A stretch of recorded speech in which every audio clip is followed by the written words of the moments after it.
Friend, સ્વાગત છે તમારું ધર્મિષ્ઠાની રસોઈમાં। આજે આપણે બનાવીશું શ્રાવણ માસમાં વ્રત કે ઉપવાસમાં ખાઈ શકાય તેવા ખાટા ફરાળી ઢોકળા, જેના માટે આપણે અડધો કપ જેટલા સાબુદાણા લીધેલા છે, જેને આપણે પીસી લેશું। એકદમ આપણે તેનો પાવડર કરી લેશું। તો આપણે તેનો પાવડર કરીને લઈ લીધેલો છે, જેને આપણે મોટા બાઉલમાં લઈ લેશું। તો આ રીતે પાવડર તેને આ રીતે લઈ અને ઉમેરી દેશું, અને ત્યારબાદ આપણે સામો તેનો પણ આપણે પાવડર કરી લેશું। તો હવે આપણે સામો લીધેલો છે, તો તેને ઉમેરી દેશું 2-3 કપ જેટલો, તેને પણ આપણે પીસી લેશું। તેને આપણે દરદરો પીસીશું, જેથી કરીને ઢોકળા છે તે ખાતા સમયે કોરા ન લાગે। તો આ રીતે બંને વસ્તુને આપણે બાઉલમાં લઈ લેશું, અને ત્યારબાદ 1 ચમચી જેટલી આપણે આદુ મરચાંની પેસ્ટ ઉમેરી દઈશું। તો તીખું તમે તમારા ટેસ્ટ મુજબ વધારે ઓછું કરી શકો। ત્યારબાદ આપણે પોણી વાટકી ફેટેલું દહીં લીધેલું છે, તેને ઉમેરી દઈશું। તો દહીં છે તે આપણે ખાટું લીધેલું છે, જેથી કરીને એકદમ સરસ આપણા ખાટા ઢોકળા બનીને તૈયાર થાય। તો આ રીતે એકદમ સારી રીતે દહીં અને આ રીતે બંને વસ્તુને આપણે મિક્સ કરી લેશું, ઢોકળા અને આપણે સાબુદાણાને। તો એકદમ સરસ આ રીતે મિક્સ કરી અને ત્યારબાદ આપણે તેમાં પાણી ઉમેરતા જશું, અને ઢોકળા માટેનું બેટર છે તે આપણે તૈયાર કરવાનું છે। તો થોડું થોડું પાણી ઉમેરી અને એકદમ સારી રીતે મિક્સ કરી લેશું। તો વ્રત કે ઉપવાસમાં ખાવા માટે આ ઢોકળા ખૂબ જ સારા લાગે છે। તો આ રીતે એકદમ સરસ આપણે પાણી ઉમેરી અને મિક્સ કરી લેશું। તો આ રીતે આપણે મિક્સ કરી અને તેને આપણે રેસ્ટ થવા દેવાનું છે, જેથી કરીને આપણું બેટર છે તે એકદમ સરસ ઢોકળા માટે તૈયાર થઈ જાય। તો આ રીતે આપણે તેને 10 મિનિટ ઢાંકીને થવા દઈશું। તો 10 મિનિટ બાદ આપણે તેને ચલાવી લેશું। તો તમે જોઈ શકો છો કે તેમાં પાણી ઓછું થઈ ગયું છે ને આપણું બેટર ઘટ થઈ ગયું છે। તો હવે આપણે ફરીથી તેમાં થોડું પાણી ઉમેરી અને એકદમ સરસ બેટરને મીડિયમ થીક કરી લેશું, વધારે પતલું પણ નહીં અને વધારે ઘાટું પણ નહીં, એ રીતનું। તો આ રીતે પાણી ઉમેરી એકદમ સરસ મિક્સ કરી અને ત્યારબાદ આપણે તેમાં ટેસ્ટ મુજબ મીઠું ઉમેરી દઈશું। આ ઢોકળા તમે ફરાળી ચટણી સાથે અને તમે ચા સાથે પણ ખાવામાં ખૂબ જ ટેસ્ટી લાગે છે। ત્યારબાદ આપણે ટેસ્ટ મુજબ મીઠું ઉમેરી દઈશું, અને 1 નાની ચમચી જેટલો આપણે ખાવાનો સોડા ઉમેરી દઈશું, અને એકદમ સરસ ચલાવીને મિક્સ કરી લેશું। અને ત્યારબાદ આપણે તેને ઢોકળિયામાં સ્ટીમ કરવા માટે મૂકી દઈશું। તો આ રીતે એકદમ સરસ ચલાવીને મિક્સ કરી લેવાનું। ત્યારબાદ આપણે તેને ઢોકળાને આપણે એકદમ સરસ પ્લેટમાં ઉમેરી દઈશું। તો આપણું બેટર છે તે હવે એકદમ સરસ તૈયાર થઈ ગયું છે। તો હવે આપણે પ્લેટને તેલથી ગ્રીસ કરી લેશું। તો આ રીતે એકદમ સરસ ગ્રીસ કરી અને ત્યારબાદ આપણે બેટરને ઉમેરી દઈશું।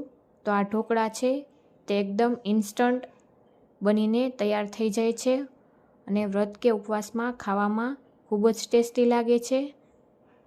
તો આ રીતે તમે પણ એકવાર આ રેસીપીથી જરૂરથી ફરાળી ઢોકળા બનાવીને ટ્રાય કરજો।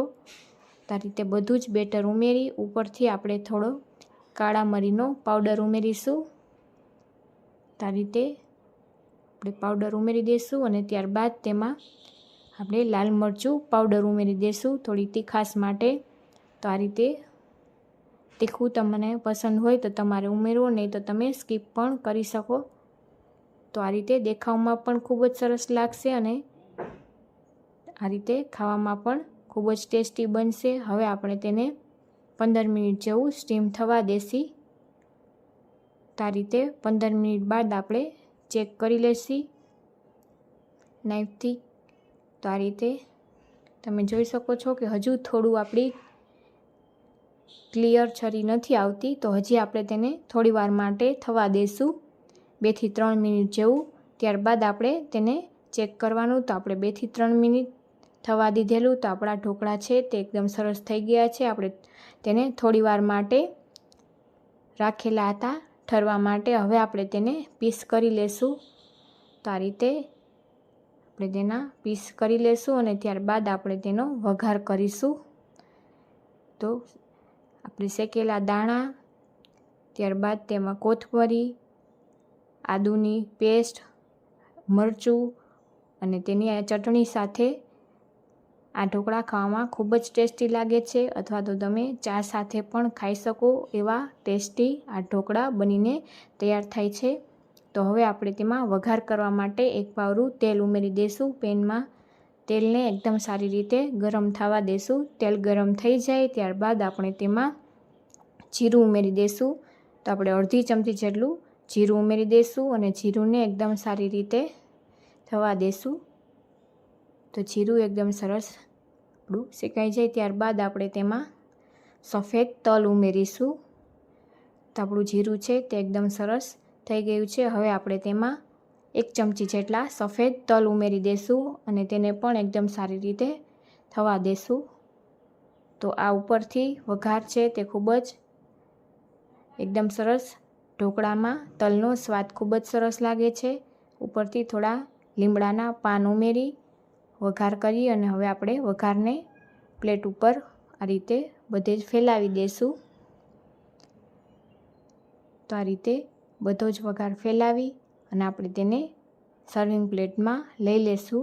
તો એકદમ ઇઝીલી ઝટપટ 10 થી 15 મિનિટમાં જ આપણા આ ઢોકળા બનીને તૈયાર થઈ જાય છે. તો આ રીતે એકદમ સારી રીતે વઘારને ફેલાવી દઈશું અને ત્યારબાદ આપણે પીસીસને બહાર લઈ લેશું અને પ્લેટમાં સર્વ કરીશું અને ચા સાથે કે ચટણી સાથે એન્જોય કરીશું. તો આ રીતે આપણે બધા જ પીસીસને લઈ લેશું.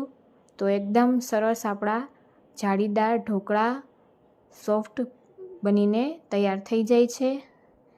તો આ રીતે તેને આપણે અલગ કરી લેશું નાઈફથી. તમે જોઈ શકો છો કે એકદમ પોચા આપણા ઢોકળા બનીને તૈયાર થયા છે. હવે આપણે પ્લેટમાં લઈ ઉપરથી લીલા ધાણા ઉમેરી સર્વ કરીશું. વિડીયો ગમ્યો હોય તો વિડીયોને લાઈક કરજો, શેર કરજો અને જો ચેનલમાં નવા હોય, ચેનલને સબસ્ક્રાઈબ ન કરી હોય તો સબસ્ક્રાઈબ કરી દેજો જેથી અવનવી રેસીપીઓ મળતી રહે. Thank you.